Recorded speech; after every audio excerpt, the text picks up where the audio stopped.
Okay, everybody, I'm super excited. We've got Jason and Pili Yarusi here on the Flipping Junkie podcast, and I just had the pleasure of spending about an hour being interviewed on their podcast, which I highly recommend. You should check it out. Now, these guys are awesome. Now, they do a lot of things, and I'm amazed at how they're able to keep it together without going crazy. And it seems without going crazy. Okay, my feet are running right now. Still functional, at least. Crazy but functioning, right? Yes. So if you're watching on YouTube, we've been putting these episodes on YouTube now. So youtube.com/flippingjunkie. You'll see behind me there's a picture of New York City. It's just a big kind of poster thing. And Jason, what were you saying? You were saying that that's where you guys had met, or? Yeah, actually, yes. So we're right a few blocks away, right in 23rd Street. Pili and I both lived in New York City for a long time, yeah. Almost close to 13, 14 years before. Yeah, we met in 2003. I actually hired him. As a way bartender. Back in the day.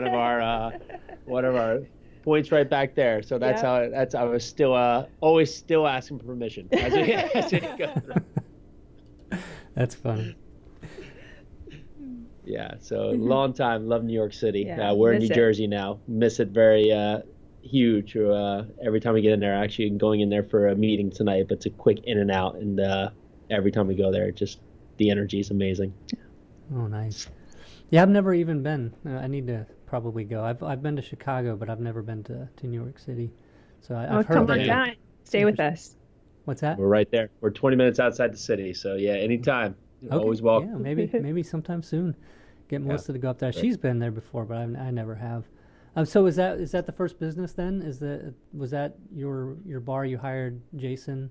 No. I was like 23 at the time. Our boss at the time was like, "Yeah, you can manage. Sure, you can manage my huge bar that has like people, like 3,000 people for their club parties. Sure, you can do that." So a little 23-year-old. Just managing a bar. Yep. In walks Jason, and I was like, okay, yeah, you're hired. Oh, nice. Yep. I think you might have given me I don't think you gave me a resume. No. But I think at that point it was there was a light ship that had sunk twice that was based at this barge where this bar was. It's something that New York City it's very unique because there's not many. It's transitioning now, but there wasn't many things that were allowed to happen on the water, and so this sunken ship that was now a nightclub bar. I was actually painting it as part, me and another guy, Joel. Crazy enough, as one of our first gigs in New York City while we were in there. It was quite some time ago.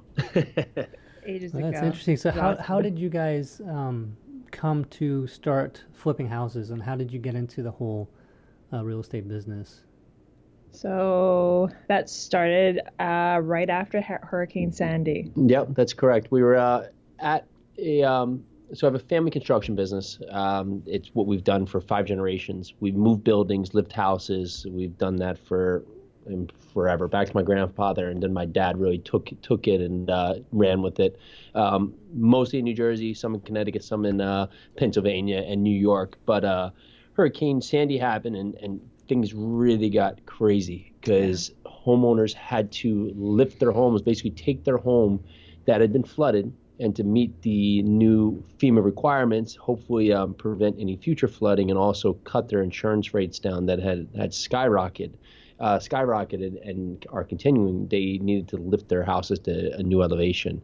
So we had gone from doing, a dozen or so a year to doing, at one point we had done like 400 in 1 year. So it had gone just out of control. Yeah, and it was bonkers. And it still is a pace crazy now, but we had always wanted to push more back into real estate. My father had built for many years. We had done stuff on that avenue, but it was mostly for others, and it wasn't always for anything for us. And so as we started to transition into this point, really pushing hard with the construction, we realized that you're always just working to work for another job. No one's lifting their house twice. So we're out there, finding a job, continuing to find a job, and it's hard work, and there's no passive element to it, or no generational wealth element to it, or no real big cash flow element to it.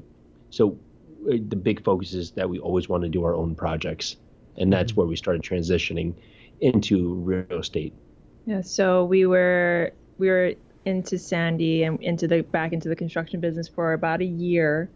Like Jason had started to take over the office, started systematizing this business, and I came in as we were still working at the bar we were talking about before. And then we would drive out to New Jersey and take a look at houses and help out with the office. And at one point I got pregnant and realized I couldn't bartend anymore. And around the same time, Jason's father, Wayne, and Jason sit me down. They're like, we're thinking about getting into flipping homes. Would you be interested in becoming a real estate agent?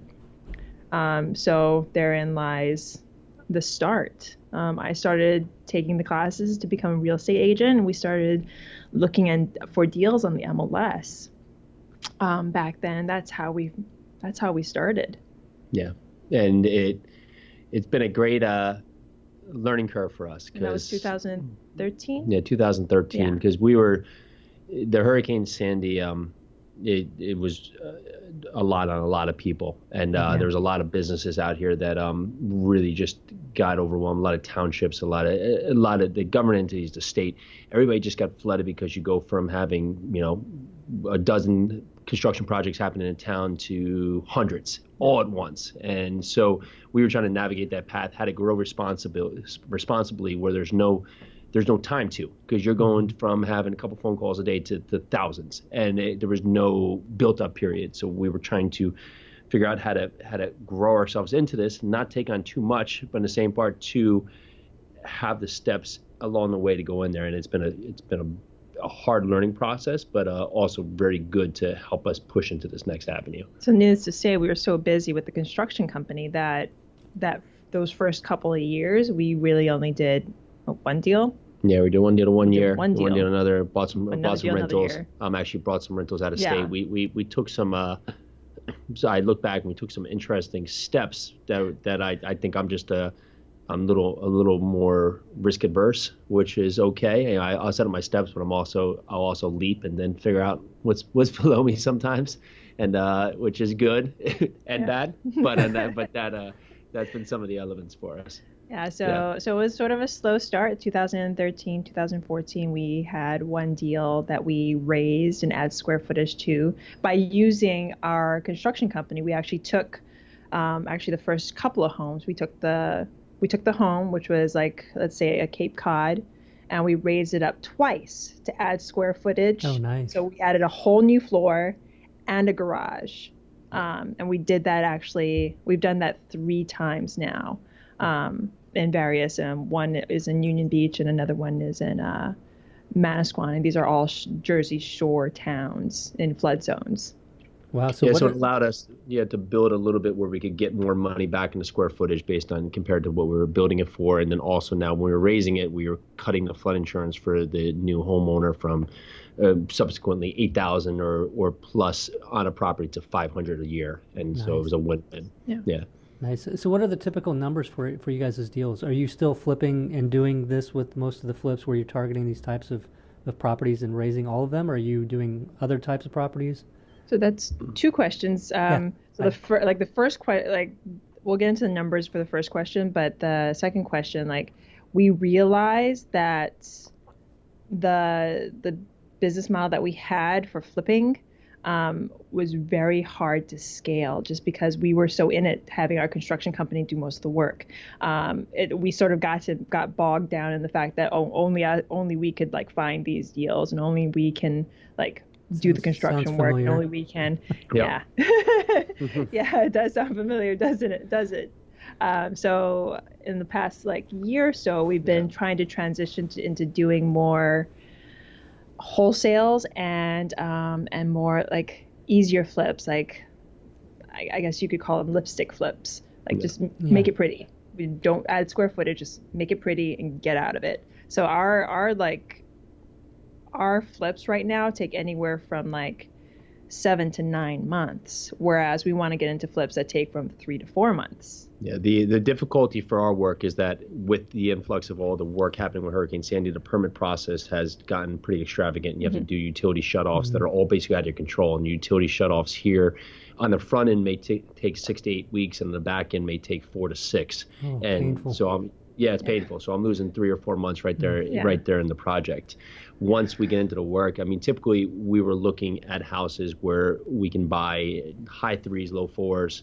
We're putting in 150 to 200 and trying to exit on the back end mid 7s, and that works for the areas we're in. But we would be much better because that takes so much time. It takes so much effort. You got so much capital involved in every other point. So There's a lot more risk. Yeah. a lot more risk. More exposure, Exactly. So if we're open for, especially now where everybody's, no one has a magical ball, but everybody's talking about whatever direction that things are going to take. If I'm exposed on, 5 or 6 of these for 8 to 11 months, that's a hard exit strategy if things did push into a different direction with interest rates or anything. Yeah. So as we scale our business within the last year, we're definitely gearing towards more, I don't want to say easier flips, but like shorter term holds. And I mean, we're not letting go of our original business plan. We just have to learn how to scale it. And we're talking to people who do this type of work on a regular basis. We've talked to a couple of them in the last few weeks, and they actually have scalable models. So we're going to start implementing that, like finding an end buyer. So we're kind of going to do like I hate to mention it, the HGTV type of deal where we're going to be working with the end buyer to kind of like build the house they want, but that cuts at least a month to 3 months of marketing, because you can imagine the houses that we're into, they're marketed just for a certain type of buyer at that price point. So if we find that buyer first, we knock that time out. Yeah, we've actually just had one work for us on that method, and it was really eye-opening because of just all the lags that we have that are out of our control between the utilities and the permits, that to be able to get the buyer in when the house is still gutted and almost allow them to feel great because we're hitting our price mark, but then they can pay for all the upgrades past whatever we had in there based on their point, and they can feel as if they're involved in a process. It's been like a win-win. I'm laughing because these last buyers, I mean, we had just built the new addition, so you can imagine, like, we didn't have a roof on, and this house is in a flood zone, so it was raining. So we're taking these buyers through, and I had actually found them on Facebook. Facebook Live video. Yeah, Facebook Live video. Oh, nice. An agent saw it, was like, "Does this have 4 bedrooms?" I was like, "Do you want it to have 4 bedrooms? Sure, we can put 4 bedrooms in." The funny thing is, we had actually just taken out the 4th bedroom to expand make a grand foyer. Oh. So we're taking these 2 poor souls through this house that they want to buy, and like they're getting dripped on. There's like lumber and nails all over the place. It was sort of messy, but they loved it. They loved it. They could see the vision. Yeah, that's good, because I've always heard, like, don't ever take them until it's done. When they see the gross stuff, if you had any gross stuff going on there. You're like, so we have buyers coming through. I was like, where? Like, she's like, where? But I was like, it's like a pool over there. I think there's ducks in the front yard. Oh, nice. Water. Are you sure? Yeah. It all worked out. So, I mean, is there a lot of? Are you guys making a lot? Is there a big margin from the point of lifting it and doing the construction part? I mean, is there a big margin in there for that? Yeah, the thing that allows us here is that when we do that, we can buy to a point here where we can even hit it, sometimes even at retail, because we're able to save on a lot of the roof line and the walls right there. And from that, it gives us a point where we can jump into these projects and still make a good amount in the back end as well. Yeah, because I was like, I wonder, like, if you did the scary stuff, and did like the wholesale sort of thing where you did this, you raised it and you got, everything. But I guess that's probably the hardest work. So after that, it's like doing the construction part of remodeling the house isn't a lot. So, I was just thinking maybe get to that point and then sell it to somebody who would then finish it out. And then you have even less time in it. But I don't know. I mean, I don't know what the numbers are. If you would be able to find buyers at a good amount to make a lot of money, enough to make it worth skipping the finish out on it. It's been difficult for that price point because people have been it's such a difficult process to raise the house and get back in the house that so many people and their friends have had to deal with around here that they get scared of that. I've seen a few other people try that method, and they just get scared of having the house still with so many variables left unknown to get back into it. And so, because it would make complete sense, you'd put it up there, put it as a handyman special, and from that, then it goes and says, okay, great. Now we still have to do all these other items of this process that the town's still not really sure how to take in, and then they try to beat you down on price a little. I think as we get a little bit further out, that model is going to get much better. But with all the uncertainty from Sandy, it seems like there's still a lot of variables out there. Well, you probably have like a lot of, there's probably a lot of that going on, right? Where people are selling the ones that need all that work still. So there's the supply of that product where it still needs the work is maybe a little bit higher than the finished and done, already fixed, no more hassles, it's been raised. So yeah, that makes sense. Now you had talked about doing did you want to say? Well, the one thing that is why we've been even trying this model and pushing this model a little bit outside of flood zones, because what's been happening with the flood zones is that you'll have a block where a couple of houses have been raised and remediated and the rest haven't. So it's been playing havoc on basically the sale values of the neighborhood. So you don't have the best comps going through because of now people transitioning. So the model, it works to an extent, but you're still open to so many variables because you can pull comps 2 streets away that are substantially damaged, and they're pulling really adverse numbers where when they do come back and the whole town does come back or the whole block comes back, then those numbers are going to skyrocket, but we're still in this transition period. Yeah.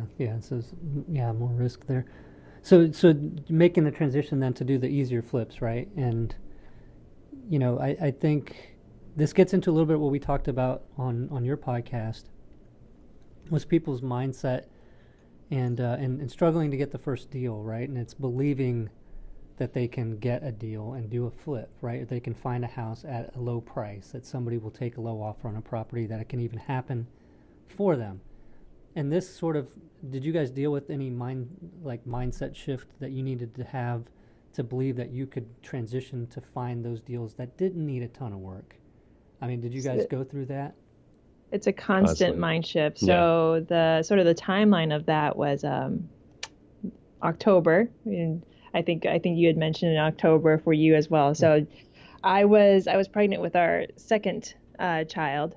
So I couldn't make it, but there was a huge mastermind in San Diego that I sent Jason to. It was with house flipping formula. It's called Flip Hacking Live. And this just goes to like the thought that you should surround yourself with people who are better than you, who know what they're doing, why change something that's already working? So find somebody that can do it. And that's exactly what Flip Hacking Live was for Jason. He went there and it was amazing. Yeah. And that was sort of our first mind shift into, because like I said before, we'd only been looking for deals on the MLS. I had become a realtor and I was on the MLS every day looking for deals. So painful. Yeah. And it does sort of become a little painful after a while.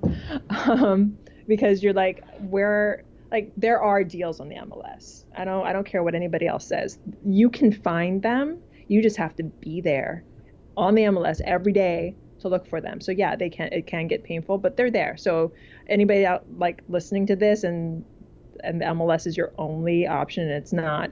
But if you're looking on the MLS, just keep on looking.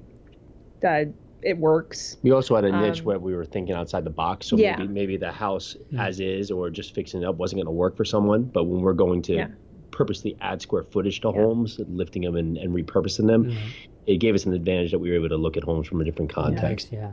Well, and I say painful in the MLS, and I say that in a joking way because I gave up too early on it because I didn't believe, and I was like, this is more work than I want to do. And I'm saying that now because I want people to realize that's how most investors see it. It's like they'll get on and they'll tell themselves those false beliefs and sell themselves on it and not work hard at it So it is worth it for you to believe that you can and get in there and do it because you guys are having success with it. And I mean, so don't ever hear people say, "Oh, that doesn't work," and that was so miserable and painful, and then write it off. You know, if it's Exactly. something. So. Well, I'm looking for this awesome quote that I just heard. All of a sudden, we believed we could do it. Heard that somewhere. Oh yeah, you just said that. You said that like an hour ago to us. All of a sudden, we believed we could do it. I mean, there's so much power in that. Just those words, just believing that you can do it, is like, I would say 70% of everything. Oh, absolutely. Like even 80%. The 80-20 rule. You believe you can do it, 20% will come. It's. I mean, like I said, it's a mind shift. But yeah, so back to the MLS, like. I could go on a tangent with one of our current deals, but we'll get back to that. Just remind me about Westfield. So well, go ahead and share it if you want. So we just purchased a property that's basically at market value. We purchased it for $415 in Westfield. That's like almost as low as you can get on the street that we got it. It's Westfield's sort of like I guess A community, if you want to A-class neighborhood, great schools, ranked all the time, and it's got a great area. Properties, we're new right homes, next to the city. Yeah, new homes being built, $1.1 million and up. Wow. And this is like daily, this is like we're like 5 minutes away from this house. So, and we really wanted to try out our business plan in Westfield to see if it worked. So, I mean, we'll see what happens. So we bought it for $415. The original ARV was going to be in like the 700s, but now that we're thinking about working with an end buyer, we're actually upping the ARV into like the 800s, because now we're going to be putting in high-end finishings and actually taking it to the level where Westfield is, whereas we were going to like go for like the median, like entry home buyer, and we still can, and the ARV can like fluctuate. But we're going to market it at 800 for like that end buyer that's trying to like enter into Westfield but can't afford the, 1.2. Yeah, I love that because you guys are testing it out. Like you're not committing and putting that investment out there, then hoping that somebody buy. I love that. That's smart. Yeah. Oh, it's commitment. Yeah. It was a large monetary commitment, but well, I mean, it could be even larger without knowing that you've got someone that's really already on the hook to buy it. So yeah, correct. Yeah, so we're going to start marketing that. Yeah, we're going to start marketing that like by next week. We just got the plans in. Because we've been constantly trying to figure out that if we're going to spend this time doing these high value adds, how can we just cut the length of time that's not actually construction work? Because construction work, you're banging out, but then you have all this prep and pre-work, and then all your post-marketing that really takes the process extended. Wait for other agents to show it, all that stuff. And then maybe there's no buyers for that particular house. Yeah. I mean, maybe the finishings I put into the house, nobody likes. It could happen. So, it'll just sit there until the perfect buyer comes, and we can't wait for that. Yeah. But back to October. So Jason goes to Flip Hacking Live, comes back, and he's like, we are doing something called direct to seller marketing. I'm like, what is that? And we're going to have a team, and we're going to have places, and we're going to hire people, and we're going to put this process. We are opening up our marketplace, and that business plan we were doing this whole time, we're not going to do that anymore. Yeah. So needless to say, I'm going to be honest, my brain kind of shut down. I was like, okay, you do that. I'm gonna keep on with what we're doing. I didn't allow myself to do the mind shift. Yeah. Until Jason and his partner Kevin closed on their first multifamily. So when that happened, and Jason will go more into that later, when that happened, I finally had that mind shift. I was like, bing, our flipping business is going to fail unless I take it over, because we were just kind of going like this, like not really having, we were still taking on deals from the MLS, the direct marketing and everything that Jason had put into place. He had gotten us on a CRM, like none of it was really taking because nobody was really paying attention to it as much as it needed to be paid attention to. We had skipped to the let's just let the system handle itself before we actually built out the system. So that's sort of kind of where we are now. I've taken over the flip business. Jason is still like helping me in it, and I help him with the multifamilies, but that's sort of like the split that we did to make sure that each business gets our full attention. Yeah, great idea. And Melissa and I, like I said in October, on your podcast, we did the same thing, and it Yep. was like, it felt good, right? I mean, it's kind of hard sometimes to not be a part of all of it, but you can't be a part of all of it and have as much success as when you kind of focus. And I know what you're saying, like when you're saying that your mind shut down a little bit when he first brought that to you. Yeah, because it was like so much. I'm like, what? Yeah, and it was like, you're building momentum in a certain direction. Then you get told, hey, we need to push and go this way instead, and you've got all that momentum still carrying you this way. It's kind of hard to do. But your point also, I think, about like setting up the system and then just kind of like letting it run. You were just like, well, we set it up, let's just let it go. We found as we hired people, like we made that mistake with people, where we'd bring them on, kind of say, hey, do this, and then, hope that it all works out. And it's never, like, that was a big learning lesson. Yeah. Yeah, we've just learned that as well. Even with, I've seen myself throughout businesses that I have, is that just when bringing on partners, you assume that everybody's going to do their thing, and sometimes you don't classify or clarify in your roles, and that's been one of the biggest learning experiences for me, is that you need to be very, very intentional on who's doing what and who's taking on what model. Sometimes you'll have to, especially as you're breaking in, maybe you're going to have to overlap a ton just to get something to the finish line or the next step. But if you're getting to a point where things are dropped off because no one's certain whose role that is or where it is, that's when you can have a lot of distension and a lot of problems in your business. Yeah. And I've learned that in a hard way in some ways, and I've been much better in other ways. But it's been a good learning lesson to help me continue, for sure. I'll just give you go ahead. Oh, no, go ahead.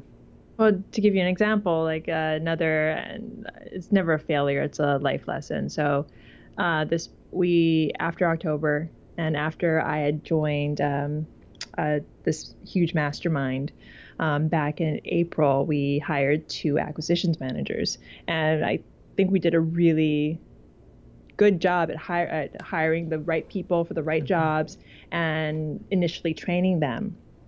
And then we kind of let them do their thing. One of them had to go on vacation, a family vacation that he had planned on before, so he's been gone for a month. So our other acquisitions guy, Jake, bless his soul, we basically cloned ourselves in him. We gave him everything: phone calls, acquisitions, dispositions, you name it, he was doing it. So when we got back from the mastermind meeting we just went to a few weeks ago, one of our big ahas was like, we need to make Jake just dispositions. Pull him back. Yeah.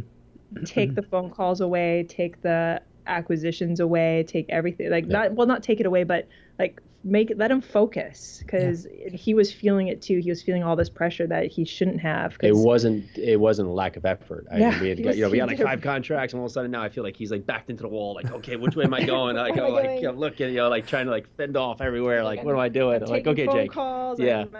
Let's take one step back and let's do one step at a time. We did the same thing. It's like, you get excited though, because it's like, this guy's awesome. I'm gonna have him do this, and this. Exactly. And mistake. Yeah. Exactly. Yeah. So we just learned that. Even after you learn it, I still. The next guy. I know I shouldn't, but I can't help it. Like, I get so excited. I'm gonna push all this over. Yep. Yeah. Just like, do all this. Yeah. Why aren't you doing it good? Oh. Why aren't you doing? Yeah. Sorry. Here, let me take the phone calls again and like go. Well, set up the guidelines too, because as you grow, you may feel that you're explaining it, but you're not systemizing it, that you can just constantly repeat it with others. And so the steps we have with them, we've done good in certain elements of being able to help them, but we've done really poor in other parts about not explaining enough. And so they're doing what they think, and not that it's bad or wrong. It wasn't how we positioned it, but we weren't clear with them. So we weren't leading them down the right path to be able to accomplish what we were hoping to have them accomplished. And that's completely on us. And so now we just have to go back and say, okay, what are those steps to get him to the finish line? And how can we make that as a point? So if, as now Jake transitions to the only dispositions, how can we put this back in place so when Alex comes back, so we don't have to just keep repeating this, but just say, well, here's our manual, here just is how we like it to be done, and make it cleaner for them. And also less steps that we have to constantly just say the same thing over. Oh, right, yeah. Well, and then you forget, like, if you have to make a decision about something that's not made all the time, and you have to think through what all the variables and things that could happen, the risks and stuff, if I make the decision one way or the other, and you go through all that and you make the decision, and then it doesn't come up again for a year or 2 years, and then you find yourself having to go through all of it again to figure out where you were, why you decided, and document it. Just even if you don't think it's going to come up that often, document everything that you go through, even before you hire people. But I wanted to ask you guys about, and one thing you did say there too, which has been huge for us too, is like you said it was on us. Like really the responsibility, it all comes up. It's always the top. So I always see it that way. I'm glad that you guys do. It's awesome that you had that and knew. Yeah, it's all about taking responsibility for your business. Like, that's the only way you're going to grow, is to be responsible, grow responsibly, and know that you're like the things that you do. Like, I'm sure sometimes I can't let myself think about this too much, but I'll let myself think about it right now. The things that we do, like we build houses for people. Imagine if we do something wrong, that house could something could go wrong in that house with people living in it. You have employees, you have people working with you, you have partners. Like what you do every day affects people's lives. And that's a responsibility. It's a huge responsibility. Yeah. And whenever, and then that, it reminds me of something I had read about getting to the bottom of the problem. Well, maybe at the bottom, it's the top, really, right? Because it's what we're talking about. But when so it's like somebody that you've trained does something and they make a mistake. And you say, well, why was that mistake made? Well, because I made the wrong decision. Why'd you make the wrong decision? Because we've only talked about this and I forgot that you told me this and it's not written down anywhere. Yeah. And then, why is it not written down anywhere? Because we don't have the I guess systems manual. Yeah, right. The process is in place to even know that we need to be documenting everything. So you get to the root instead of dealing with just the symptom, right? And fixing that. But I was going to ask you guys also, how are you? Well, I mean, you talked about expectations or what people should do and knowing what they need to do and having them focus. And then how are you checking up with all of that? I mean, do you guys have KPIs, key performance indicators kind of things, or reports or meetings that you have? We've been growing into that, and that's also been, I guess the point, then you put this out to the surface, that many times you have to fail to realize or to know what you're missing, and especially for a lot of these, so something happens where maybe someone offers so much, you got to go back and just say, listen, we're sorry, it was this point, but you have to take those steps to understand what your process is going to be for the next time, because I think for one of the multifamily properties, we just didn't have a great experience with one of the securities lawyers, and I was thinking about this and I was like, this really comes down to that if I knew the right questions to ask, which I do now for the next one, this will be a much better experience. But is it that guy's job to teach me the right questions? Not really. It's his job to do the securities paperwork. So next time now I know the questions, and I just didn't know the questions this time. And so now, okay, I got it for the next one. Lesson learned, cool. I'll figure that out for the next one. But going to what we do, on a weekly basis, we have Monday morning meetings. Yeah. And I am in the process of more systematizing those a little bit more. I think it's the books Traction and Rocket Fuel. And they talk about having your meeting, make it a safe place for your employees. So by structuring it, and every meeting runs the same way every time. I'm not doing that yet, but I will be. Again, it's a growing process. Our KPIs are we're building those out right now. Another thing that we're trying to systematize, and like you said, just write it down. But through the group, it was also that point of, okay, so we need to track. Okay, great. How are we tracking? What are we tracking? Yeah. Why are we tracking it? And how are we looking to improve these marks? And that's been now we're now backtracking out from, okay, so the phone's ringing a ton. Okay, well, what does that mean? Is that are we having good calls? Or are we just having people just calling? Why are they getting this letter? So Exactly. From that, now how many appointments are we getting? And are we making sure we're sourcing motivation before going on these appointments? We're not just out there just fishing around for someone that maybe thinks we're moving furniture or something. Right. And so we get like that. having the right metrics and the metrics Correct. saying the right thing. And we struggle with that too, and we probably still do to some extent, as far as especially when you're measuring something and then the person responsible for that number feels it's a goal.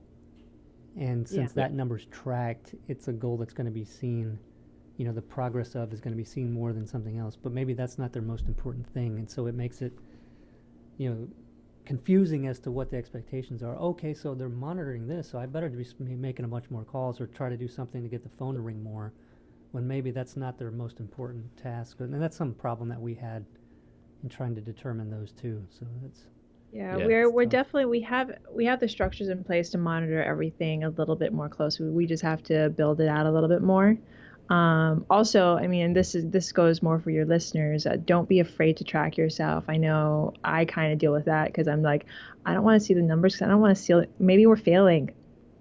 Maybe, but I mean, that's. I've started to say that's stupid, because if you're failing, you should know. You should want to know, right? Course correct. Yeah. Exactly. You want to course correct. If you're and on the flip side, if the numbers are showing that you're doing good, don't you want to know that too? So track your sales, track your numbers, track your phone calls. Yeah. You can get lucky and do well, but over time, that if you're not tracking why that's happening, you're ultimately going to fail. And I've seen that with a restaurant, but other points. If you're not lining up where the metrics are falling, well, sure, you can have some really solid months just because you hit the right momentum point right there. But then you're gonna have down months, and you're not gonna realize why or know why, and you're gonna throw off your whole business model trying to correct something that you don't fully understand. Yeah, absolutely. And that can be tricky in this business too, because you can get, especially on a rehab, right? So you guys know you do all this work, and maybe you get the check at the end, and it's tempting to think that that's all profit, but it's like, there's a lot of costs, like probably that aren't, taken out in the loan or whatever that you have on top of that. And that's most likely not the actual end number. And to not know exactly what that is can be a shocker when you finally do sit down to figure it out, because what you thought was a $40,000 profit could be a $17,000 profit. And you're going around making decisions thinking you're making 40. So, I mean, yeah. So ask how we know, right?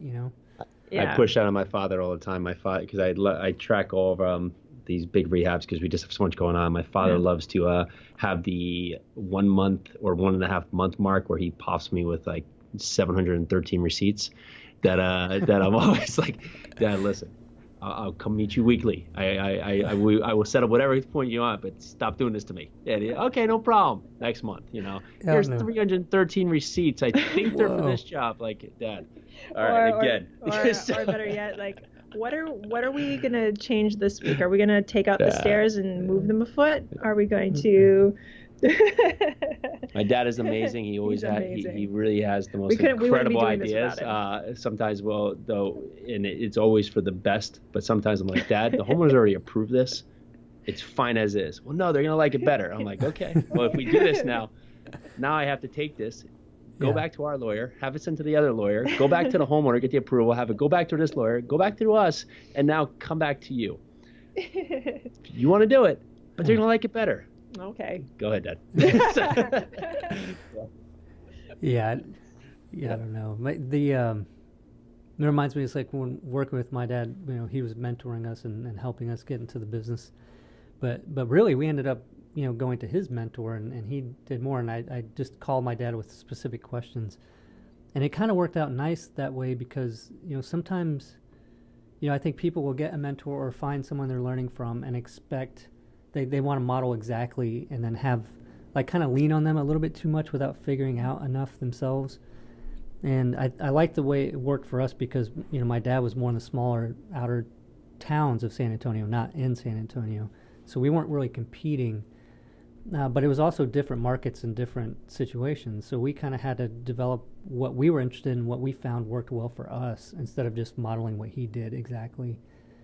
And so I think, for people listening, at least, like you guys are doing different things. You're not just doing something that other people are doing. You're finding where you guys, fit what your niche is and what you enjoy and figuring that out. And I think that's cool. I think that's what more people need to do.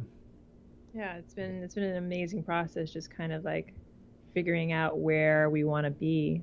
Yeah, and not to say business. that we haven't now pushed to complement this with more quicker turns, more wholesales, et cetera, because we were doing all this marketing looking for stuff that fit our model. Mm-hmm. Well, it's a very select portion that's going to fit our model. So we were having good leads come across in front of us that we were like, it just doesn't work for our model. It doesn't work for our model. And we just said, it works for others. So we started building our team to be able to start growing our wholesale business with this. And we don't see this as being, it's nice. That's cash flow. That helps your marketing, helps everything else out. But it's nice to add that in because you also have the quicker turns that can kind of balance out our 7 to 10 month projects. Yeah, for sure. You're adjusting, Yeah, adjusting exactly. And finding your way. That's awesome. Constantly adjusting. We've done different things too over the years, and it's always changing. And it's like getting set in stone, like one thing that you're going to do. I think what happens sometimes is like the market does change and catches people off guard because the momentum again is like it's always focused on doing that one model and not willing to change can really be a detriment.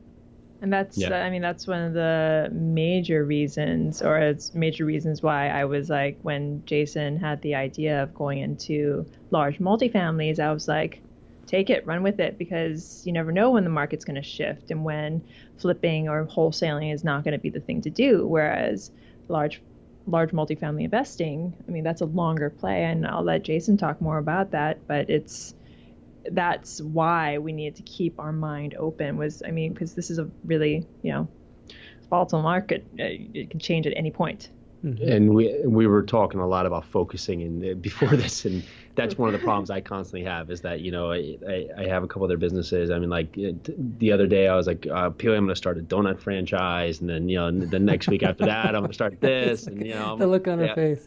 Yeah. So, but the donuts were good. This is how my week goes most of the time. Is I'm just like, well, I'll do a shared workspace. Okay, and then at this point. And again, these are all really good ideas. The donut franchise, it's making money. The shared workspace, great idea. We've talked to a huge amount of people that are doing it.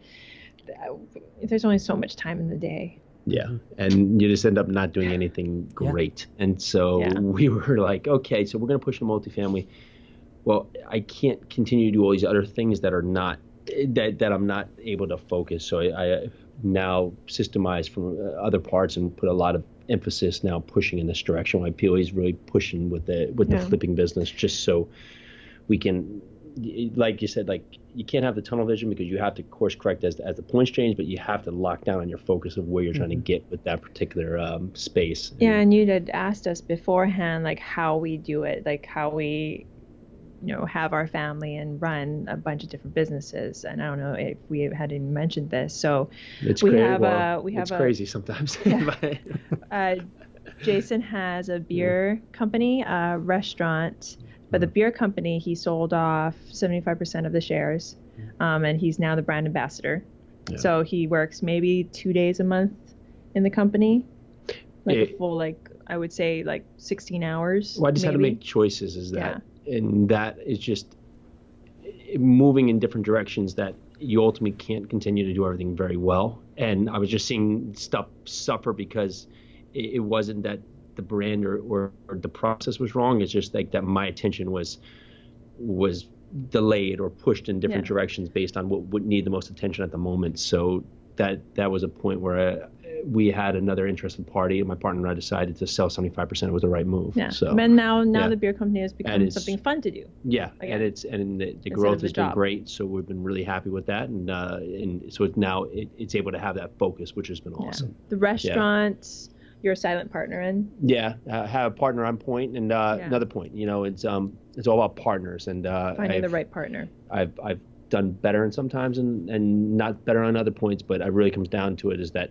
you have to think about how you can add to it and how they're going to add to it, and just make sure your visions are aligned, because everybody starts with ideas that they're very excited about without thinking it through. And I've seen this around me a lot. Like, we got this great idea, super idea, everybody's psyched, and then you get into it and you don't know who's doing what, and it becomes like people become mad with other people because they have different expectations of maybe how long you're going to work, or how much you're going to work, or what you're going to do, or what you're going to put into it. So going back to the partners, you just have to be very, very detailed. You just want to know what they're in for and what it was, because the restaurant's been a good experience.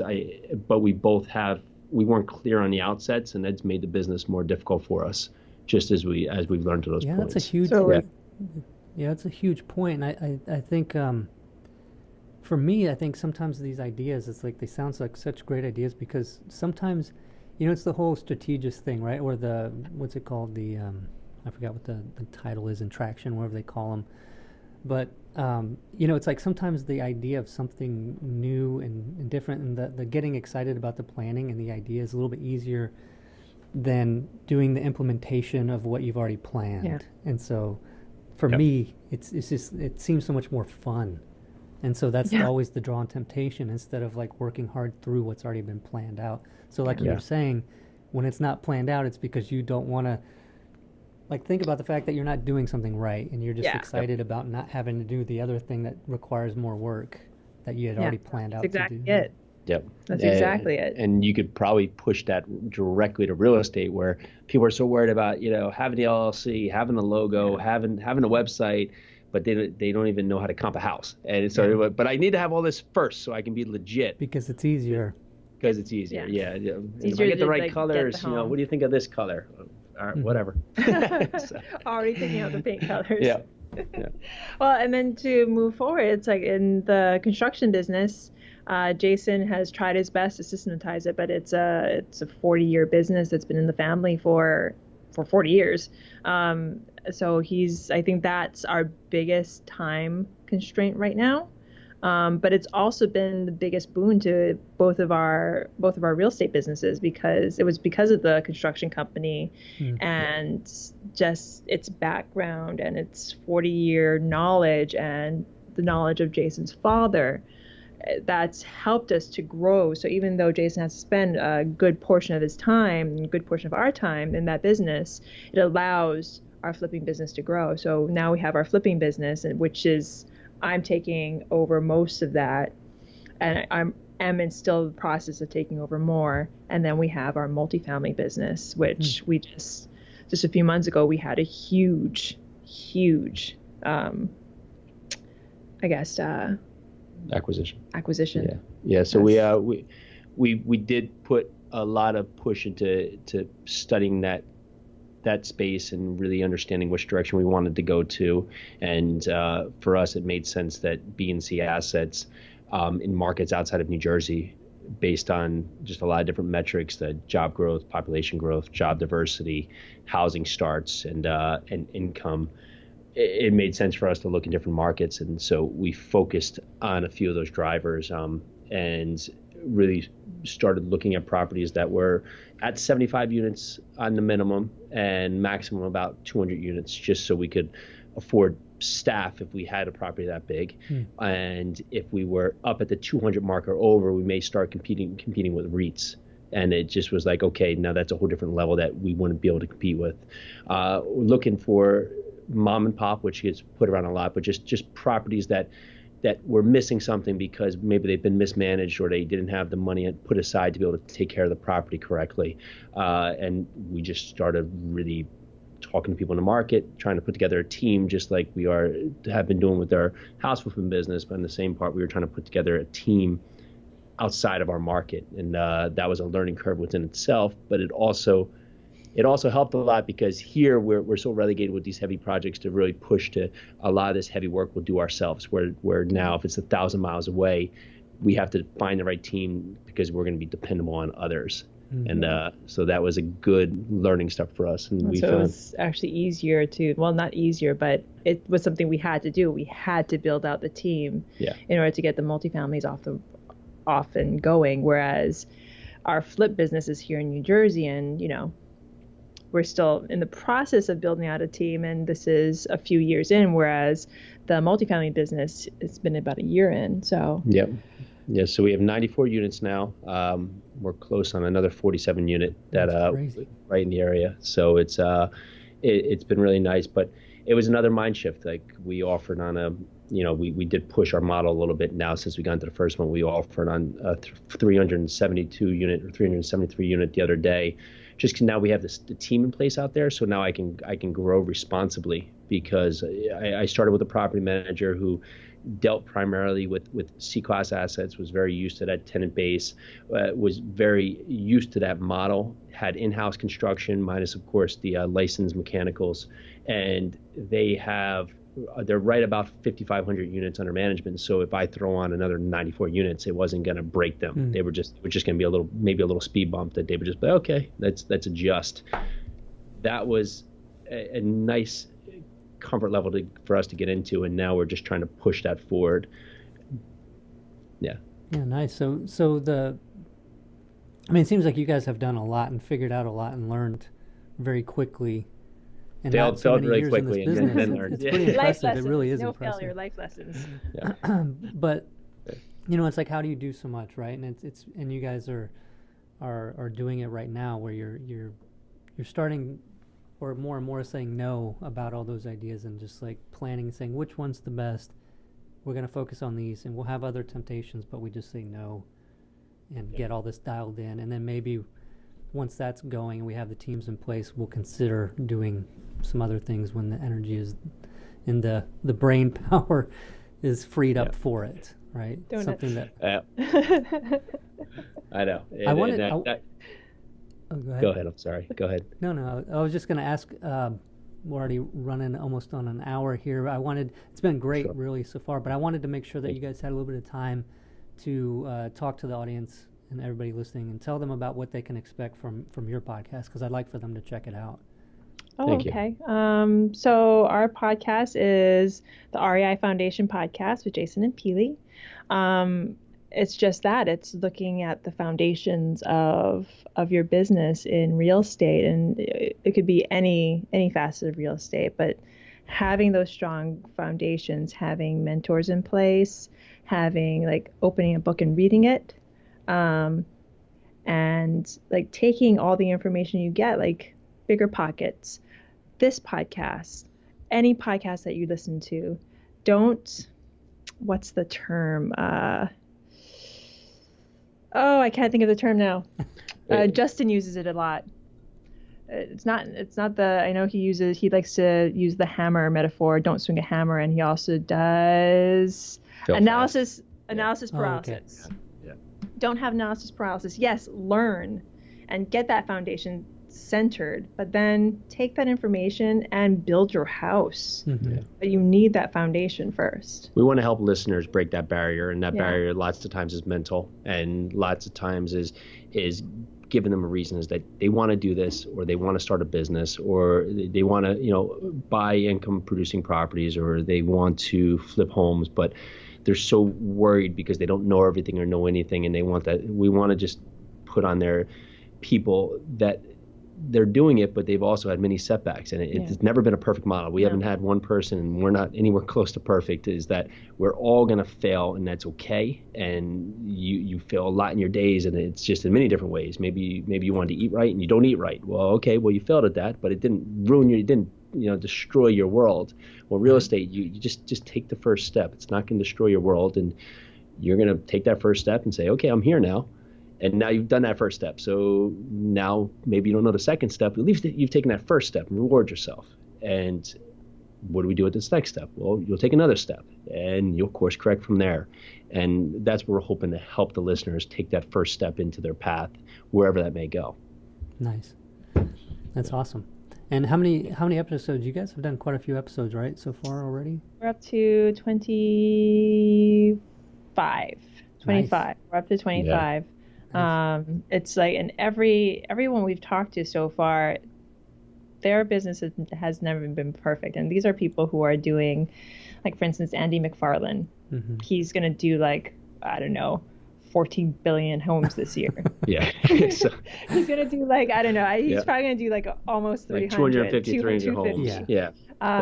He's but that, like, to a lot, Yeah. well, to a lot of people, that's like saying 1 billion homes, because they're like, what? How do you do that? But he started looking at homes. He started driving for dollars. That's how he started. Like, he started. Somewhere, that's the main thing. He didn't one day say, I'm going to do 1 bazillion homes this year. Exactly.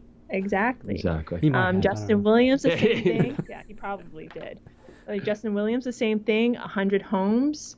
He didn't just, like, wake up one day and say, I'm going to do 100 homes and then create this, like, amazing educational platform. He didn't just do that. He, like, it was a process. And, like, I mean, that's another podcast I would send your listeners to, like Justin's podcast. Like, he just talked about his mind shift, and to hear, like, Justin talk about mind shifting, I'm just like, that. I mean, that made me feel like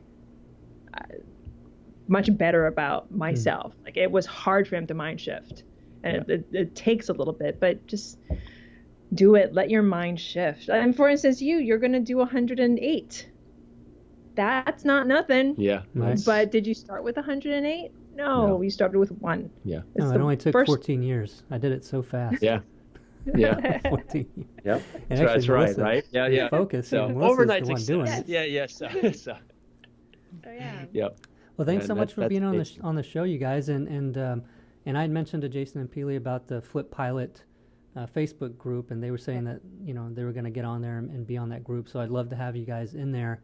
Thank you. In the group, and everybody else that's listening that hasn't joined that group, go ahead and join. You can find Flip Pilot on Facebook, or if you go to flippilot.com, you can request an invite there and let you in the group. But thanks a lot for being on the podcast, and it's the REI Foundation Podcast, is Jason and Pili's podcast.